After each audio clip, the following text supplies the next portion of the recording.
Olá, e que bom ter-vos por aqui. Hoje vamos mergulhar de cabeça no universo profissional de língua portuguesa. O nosso objetivo é muito simples. Vamos desmistificar e perceber de uma vez por todas aquele vocabulário essencial que marca o nosso dia a dia no trabalho. Se calhar está a pensar numa nova aventura num país que fala português ou a simplesmente quer sentir mais segurança e à vontade a comunicar, bem, esta análise é para si. Vai ser uma ferramenta super útil. Vamos a isso? Ora bem, esta frase. Para muita gente, é aqui que tudo começa. Parece simples, não é?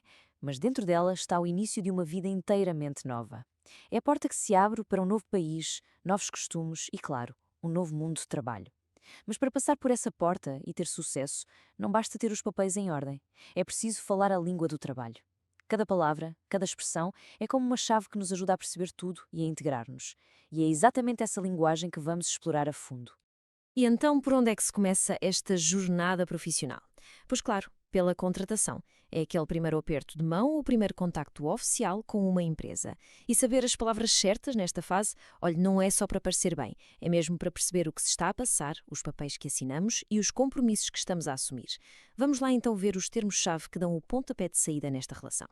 O nosso primeiro termo é admissão. E atenção, esta palavra é muito mais do que simplesmente entrar.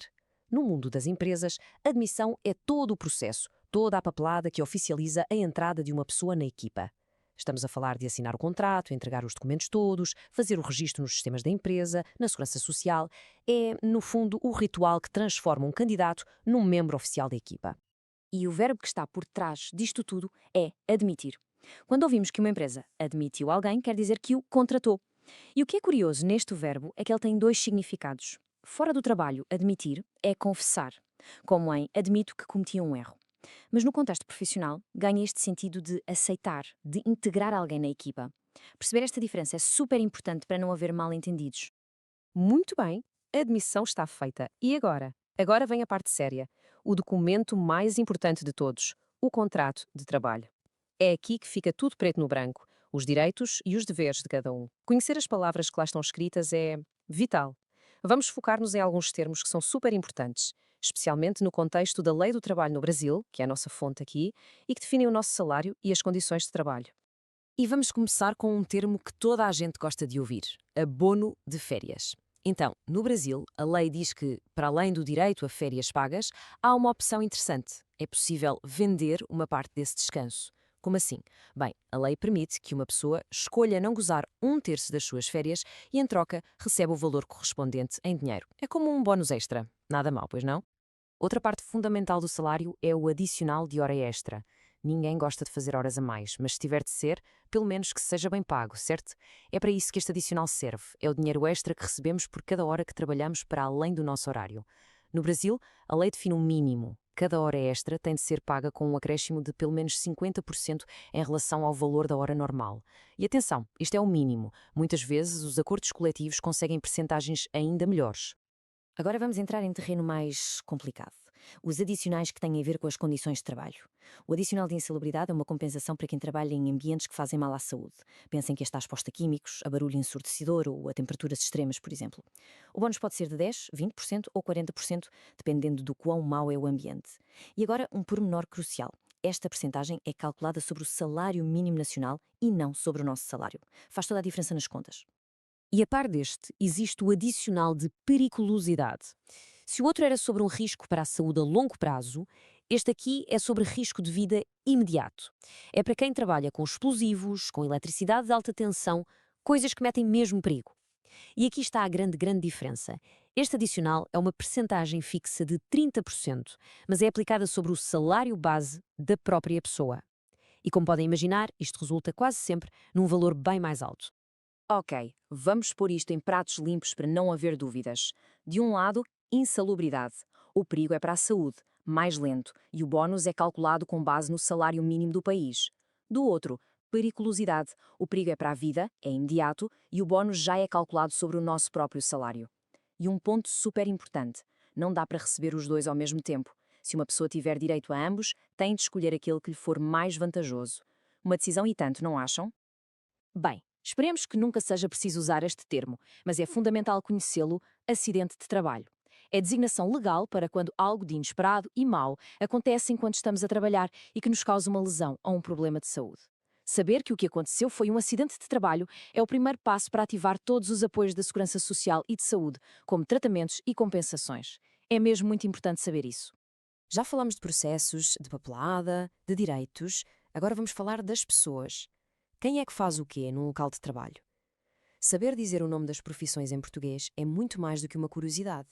É a base para nos entendermos no dia a dia, para percebermos quem faz o quê e como é que as coisas se organizam.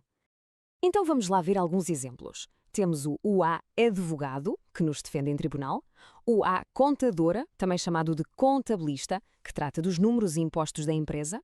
Na área da saúde temos o UA médico, o A enfermeiro, o A dentista, o A farmacêutico. Na educação, o A professora. Na construção, o A engenheiro, o A arquiteto, o A pedreiro. Nas artes temos o ator ou a atriz, o A músico, o A pintora. E tantas outras, não é? O A cozinheiro, o A motorista, o A vendedora, o A jornalista, o A fotógrafo, o A programador de computador. Temos também profissões muito específicas, como o controlador de tráfego aéreo, que zela pela nossa segurança nos céus, ou o A cientista no laboratório, o A polícia na rua, o A bombeiro a salvar vidas. E, claro, o trabalhador rural, que está na base de tudo o que comemos.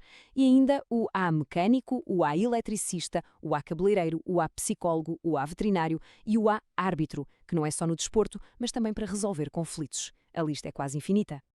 E olhem só para isto, que interessante. É um exemplo perfeito de como a língua está sempre viva e a mudar, principalmente no trabalho.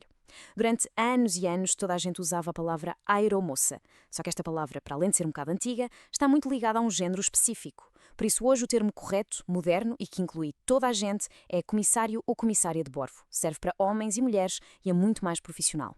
Esta pequena mudança mostra uma tendência muito maior de tornar a linguagem do trabalho mais justa e precisa.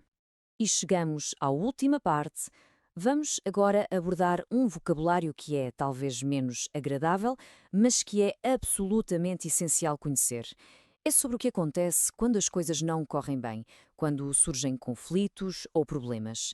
Conhecer estas palavras é, no fundo, uma forma de nos protegermos, de sabermos como agir e o que esperar nestas situações mais delicadas. Imaginemos o cenário. Algo não está a correr como devia. O primeiro passo, normalmente, é uma advertência verbal. O que é isto? É basicamente uma chamada de atenção, uma conversa entre um chefe e um colaborador para dizer que algo precisa de ser corrigido. É uma coisa mais informal.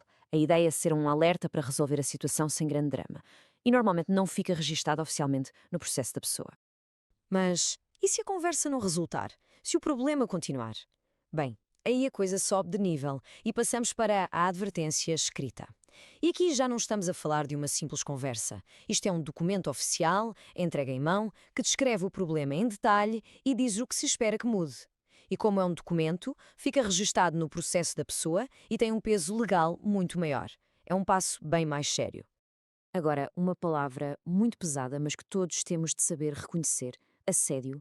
É fundamental perceber que o assédio não é um incidente isolado, não é uma coisa que acontece uma vez. É um comportamento que se repete e que tem como objetivo humilhar, intimidar ou isolar uma pessoa, tornando o ambiente de trabalho um inferno. É um termo um bocado geral, como um guarda-chuva, e por baixo dele existem tipos diferentes que é importante distinguir. Um dos tipos mais graves é o assédio sexual por chantagem, muitas vezes referido pela expressão em latim quid pro quo, que significa uma coisa pela outra. Isto acontece quando alguém numa posição de poder, como um chefe, exige favores sexuais em troca de algo relacionado com o trabalho. Pode ser para dar uma promoção, um aumento ou até mesmo para não despedir a pessoa. A base disto é chantagem, uma troca inaceitável e, claro, ilegal. Depois, existe outra forma, que é o assédio sexual por ambiente hostil. Neste caso, pode não haver uma proposta de troca direta. O problema aqui é que o ambiente de trabalho torna-se tóxico por causa de comportamentos de natureza sexual que se repetem. Podem ser piadas, comentários, gestos, partilha de imagens, tudo o que torna o dia-a-dia no trabalho ofensivo, intimidatório e humilhante para quem é vítima. O foco é o impacto que estas ações têm no bem-estar da pessoa. E pronto, fizemos uma viagem completa, não foi? Desde a alegria da admissão até à gravidade do assédio. E ao vermos tudo isto, percebemos que cada palavra tem um peso, um significado preciso, e isto leva-nos a uma última reflexão. Saber o que estas palavras todas significam, como é que isso muda as coisas para nós no trabalho. Saber a palavra certa, na hora certa, não é só uma questão de falar bem, é uma questão de poder. de segurança, é saber os nossos direitos e saber defender-nos. No fim de contas, conhecer a linguagem do trabalho é uma das ferramentas mais poderosas que podemos ter na nossa carreira. You are doing great. Don't stop. Subscribe and watch the next video.